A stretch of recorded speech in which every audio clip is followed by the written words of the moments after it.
Magandang araw pong muli sa inyong lahat. Ngayon po ay second day pa rin po namin dito sa Paris.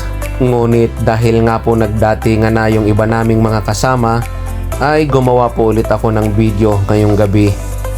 At ngayon po ay on the way na po kami. Papunta po ulit sa Eiffel Tower. Hindi ko na po maiisa-isa ang pangalan ng aking mga kasama. Ngunit kilala nyo naman po siguro sila.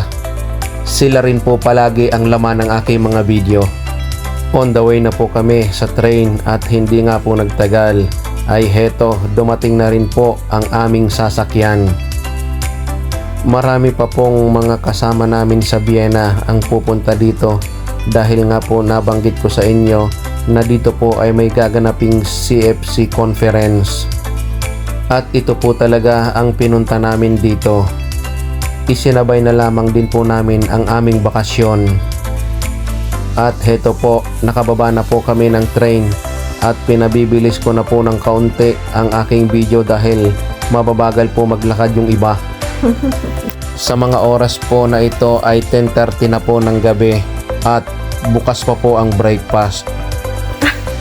At dito po inyo pong mapapansin ang Eiffel Tower.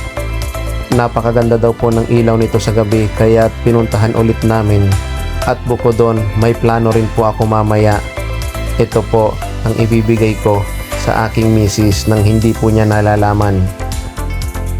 At dito po ay may nadaanan po kaming napakagandang ilaw na may pangalan na Paris.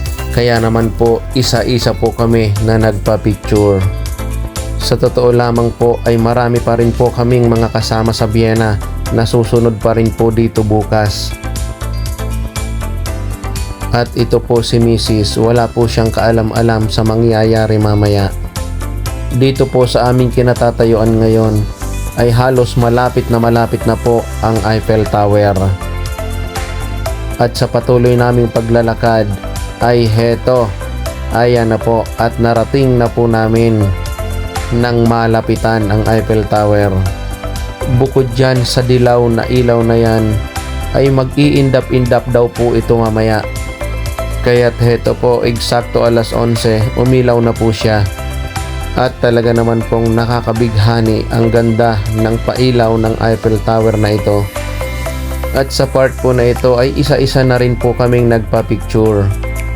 Napakadilim nga lamang po dito sa aming napwestuhan kaya hindi po halos kami makita. Kami naman po ngayon ni Mrs. ang magpapapicture at dito ko na po gagawin yung akin pong pinaplano.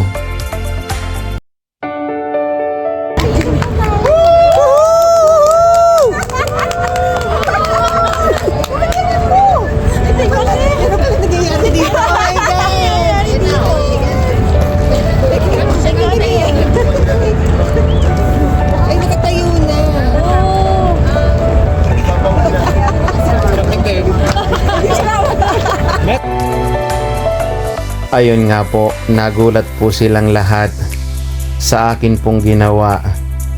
Hindi ko po ito nagawa sa aking misis noong siya ay aking nililigawan. Kaya naman po, gumawa po ako ng paraan para naman po maipadama sa kanya yung feelings at excitement pag niluhuran na siya ng taong nagmamahal sa kanya. Ayan po, at patuloy lang po kami sa paglalakad. At si Mrs. ay hindi pa rin po makaget over doon sa akin pong ginawa. Sa mga oras po na ito ay umuwi na po yung iba naming mga kasamahan. Kaya kami lamang pong 3 couples ang natitira. At talaga pong inyong makikita lalo ang ganda ng Eiffel Tower habang kayo po ay tumatawid dito sa gitna ng kalsada. At lahat po ng anggulo na may background ng Eiffel Tower ay gusto po naming pagpicturan. Ayan pong muli kaming dalawa ni Mrs. At talagang sa mga oras na ito ay kinikilig pa rin siya. Siyempre po patuloy na rin po kami sa photo shooting dito po sa Eiffel Tower. Ayan naman po si Paring Gary and Maring Miles. At after po nila magpa-picture ay heto, sumunod na po si Maring Jen and Paring George. Inabot na po kami ng gutom sa amin pong pagpo-photoshoot at paglalakad. Kaya naman po naghanap kami ng restaurant na pwede po naming makainan. At dahil alauna ng madaling araw na nga po, ang restaurant na ito ay drinks lamang daw ang kanilang pwedeng iserve dahil sarado na daw po ang kitchen. Kaya naman po umorder na lang kami ng drinks at para na rin po matikman ang kanilang local beer. At hindi nga po nagtagal at heto dumating na po ang aming mga inorder. Kami pong magbabarkada ay talagang laging sobrang saya, lalong lalo na po pag kami ay nagkakasama-sama. Sa totoo po ay kami po ay 5 couples na magkakaibigan, ngunit hindi po nakasama yung 2 couples dahil meron silang kailangang gawin sa Vienna. Nabuo po ang aming friendship dahil kami po ang magkakasama sa aming unang household dati. At ngayon po, kahit kami may kanya-kanyang household na, ay naroroon pa rin po ang communication namin sa bawat isa.